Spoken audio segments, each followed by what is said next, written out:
Тоа откачат да не ти кажат оти не.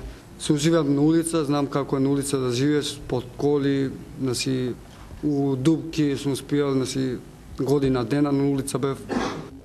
Слична судбина дели Ирфан Бајрам. Тој сведочи за малтретирањето во дом семејството во кој бил згрижан заедно со неговите браќа. Тие секојдневно трпеле навреди и ќотек. Бајрам во еден момент одлучил да стави крај на тортурата, да се соочи со стравот и да побара помош во центрите за социјална работа. Обидот бил залуден, наместо да се подобри, состојбата се влошила. Мислев дека можам како некого да се обратам, а таму ми беше само социјалниот центар, социјално. И го ќе одев таму и нормално. Добро бе, дете, ајде, и ти не си некој цвеќе за мирисање, ајде, ќе помине уште малце, ќе напунеш 18. Ајде, ќе излезеш, ќе најде чар. И ќе се јави нас, кај што ме чуват и одма ќе се дерат. Ама како си можел ти да појдеш таму без моје знаење? И никому ништо, тепањето стана тепан. Кај ќе се жалиш?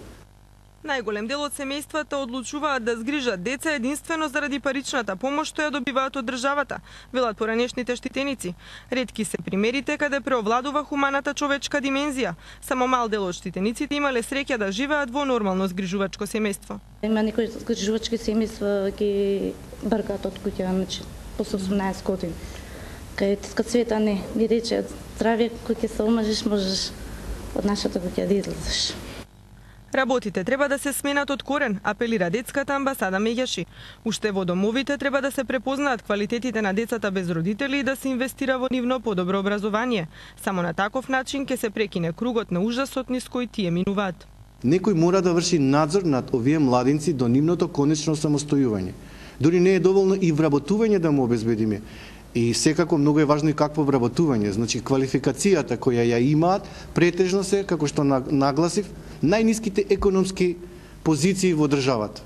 Значи на некој начин не само што се дискриминирани, туку и економски не се стабилни и самостојни.